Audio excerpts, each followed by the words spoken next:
పొత్తులో భాగంగా బీజేపీ కేటాయించింది. దీంతో తెలుగుదేశం పార్టీ ఇప్పుడు భూపేష్ రెడ్డి జమ్మలమడుగులో ఇన్ఛార్జిగా ఉన్నారు. అందువలన ఈయన పైగా జమ్మలమడుగు బీజేపీ అభ్యర్థిగా ఉన్న ఆదినారాయణ రెడ్డి అన్న కుమారుడు. అందువలన భూపేష్ రెడ్డిని తీసుకువెళ్లి కడప పార్లమెంట్ నియోజకవర్గానికి లోక్సభ అభ్యర్థిగా కూడా కంటెస్ట్ చేయిస్తున్నారు. ఇదే సమయంలో కడపలో రెడ్డెప్పగారి శ్రీనివాసరెడ్డిని గతంలో అంటే 2019 ఎన్నికల సమయంలో ఆయన ఎంపీ అభ్యర్థిగా పోటీ చేశారు. అయితే రెడ్డెప్పగారి శ్రీనివాసరెడ్డి సతీమణి మాధవికి కడప అసెంబ్లీ టికెట్ ఇవ్వడంతో శ్రీనివాసరెడ్డిని ఈసారి పార్టీ బాధ్యతలు అప్పగించాలి అని కూడా తెలుగుదేశం హైకమాండ్ నిర్ణయించింది. దీంతో ఇప్పుడు తెలుగుదేశం పార్టీ మొత్తం 17 లోక్సభ స్థానాలకి అభ్యర్థులను ప్రకటించినట్టయింది. తెలుగుదేశం పార్టీ చరిత్రలో ఆ ట్రాక్ రికార్డులో కూడా ఇప్పటి వరకు కూడా ఇంత ముందుగా అభ్యర్థులను ప్రకటించడం మాత్రం ఇదే తొలిసారి. గతంలో నామినేషన్లకి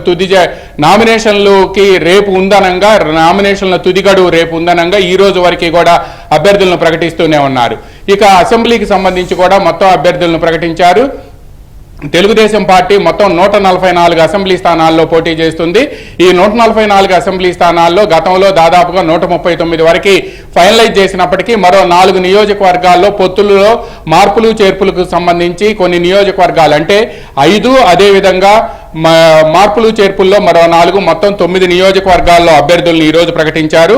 ఉదాహరణకి తూర్పుగోదావరి జిల్లా అనపర్తి స్థానంలో గతంలో నల్లమిల్లి రామకృష్ణారెడ్డిని అక్కడ అభ్యర్థిగా ప్రకటించినప్పటికీ పొత్తులో భాగంగా ఆ స్థానాన్ని బీజేపీ కేటాయించారు. దీంతో పొత్తులో భాగంగా ఆ స్థానాన్ని కేటాయించడంతో ఇప్పుడు అక్కడ అటువంటి స్థానాల్లో బదులు వేరే స్థానాల నుంచి కూడా అభ్యర్థులను ప్రకటించాల్సి వచ్చింది. ఇందులో భాగంగానే ఇంతకుముందు కొలీగ్ పూర్ణ చెప్పినట్టు చీపురుపల్లి నియోజకవర్గానికి కళా వెంకట్రావు పేరుని ఎంపిక చేశారు.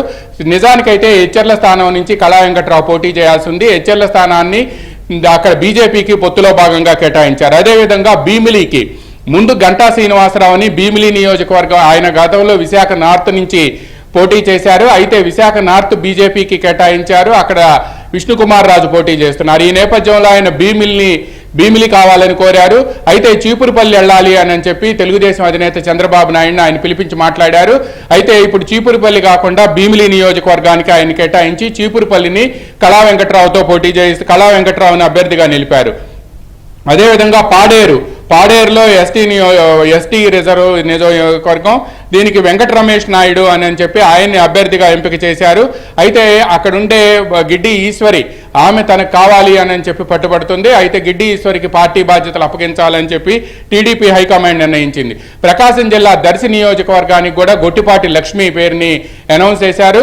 గొట్టిపాటి లక్ష్మి ఇప్పుడు అద్దంకి ఎమ్మెల్యే గొట్టిపాటి రవికుమార్ అన్న గొట్టిపాటి నరసయ్య మాజీ ఎమ్మెల్యే ఆయన కుమార్తె గొట్టిపాటి లక్ష్మి డాక్టర్ గొట్టిపాటి లక్ష్మి పేరుని దర్శికి అనౌన్స్ చేశారు.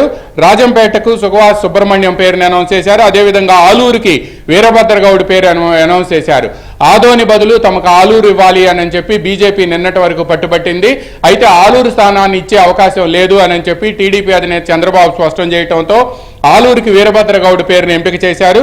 అదేవిధంగా గుంతకల్లికి గుమ్మనూరు జయరాం పేరుని అనౌన్స్ చేశారు. గుమ్మనూరు జయరాం 2019 నుంచి 24 వరకు కూడా వైసీపీ అభ్యర్థిగా గెలుపొంది రాష్ట్ర మంత్రివర్గంలో కూడా మంత్రిగా వ్యవహరించారు. దీంతో గుమ్మనూరు జయరాం ఇటీవల జగన్ వ్యవహార శైలి నచ్చలేదు అని చెప్పి తెలుగుదేశం పార్టీకి చేరిపోయారు. వైసీపీకి రాజీనామా చేశారు. ఆయన మంత్రిగా ఉండి రాజీనామా చేయడంతో ఆయన్ని బర్తరఫ్ చేస్తూ అదే రోజు సాయంత్రానికి గవర్నర్తో వైసీపీ నోటిఫికేషన్ ఇచ్చింది. ఈ నేపథ్యంలోనే గుంతకల్లి స్థానాన్ని గుమ్మనూరు జయరాము కేటాయిస్తూ తెలుగుదేశం పార్టీ అనౌన్స్ చేసింది. అదేవిధంగా అనంతపురం అర్బన్ అక్కడ దగ్గుబాటి వెంకటేశ్వర ప్రసాద్ అని చెప్పి ఆయన పేరు అనౌన్స్ చేశారు. వైకుంఠం ప్రభాకర్ చౌదరి అక్కడ ఉన్నప్పటికీ కూడా దగ్గుబాటి వెంకటేశ్వర ప్రసాద్ పేరుని అనౌన్స్ చేయడంతో అక్కడ ఇప్పుడు ప్రభాకర్ చౌదరి ఏం చేస్తారనేది కూడా తేలాల్సి ఉంది. అదేవిధంగా కదిరికి మొదటి నుంచి కూడా కందికుంటి వెంకటప్రసాద్ పేరు నిన్న కూడా కదిరిలో కందికుంటి వెంకటప్రసాద్ని తెలుగుదేశం అధినేత చంద్రబాబు నాయుడు అక్కడ జరిగిన ప్రజాగళం బహిరంగ సభ సందర్భంగా కూడా ఆయన పరిచయం చేశారు. తిరిగి మళ్ళా కందికుంట వెంకటప్రసాద్ పేరును కూడా ప్రకటించారు. అంటే మొత్తం గతంలో 139 స్థానాలకు అభ్యర్థులను ప్రకటిస్తే మొత్తం అవి కాకుండా మొత్తం 144 స్థానాల్లో అభ్యర్థులను ప్రకటించాల్సి ఉండగా 139 స్థానాల్లో ప్రకటించారు. అంటే మరో 5 నియోజకవర్గాలకు ప్రకటించాల్సి ఉన్నప్పటికీ ఆ 5తో పాటు పొత్తులో భాగంగా మార్పులు చేర్పులకి సంబంధించి మరో 4 స్థానాలు అంటే మొత్తం 5+4 9 స్థానాలకు సంబంధించి కూడా తెలుగుదేశం పార్టీ ఈరోజు ప్రకటించింది. దీంతో రాష్ట్రంలో దాదాపుగా అన్ని నియోజకవర్గాలకి తెలుగుదేశం పార్టీ పొత్తులో భాగంగా పోటీ చేస్తున్న అసెంబ్లీలో 144, అదేవిధంగా లోక్సభ నియోజకవర్గాల్లో 17 ఈ మొత్తానికి కూడా అభ్యర్థులను ప్రకటించినట్టయింది. ఇక ఎక్కడైతే అసంతృప్తులు ఉన్నారో వాళ్ళందరినీ కూడా ఇప్పటికే కూడా చంద్రబాబు నాయుడు కానీ లోకేష్ కానీ వీళ్ళందరూ కూడా పిలిపించి మాట్లాడుతున్నారు. తెలుగుదేశం అధినేత చంద్రబాబు నాయుడు అయితే ఈరోజు నెల్లూరు జిల్లాకు మరికొద్దిసేపట్లో రాబోతున్నారు. అక్కడ ప్రచారంలో పాల్గొనబోతున్నారు. ప్రజాగళం బహిరంగ సభలో ఈరోజు ఉదయం కర్నూలు జిల్లా బనగానపల్లిలో జరిగిన సభలో పాల్గొన్నారు. అశేష ప్రజానీకం అక్కడ హాజరైంది. ఇదే సమయంలో టీడీపీ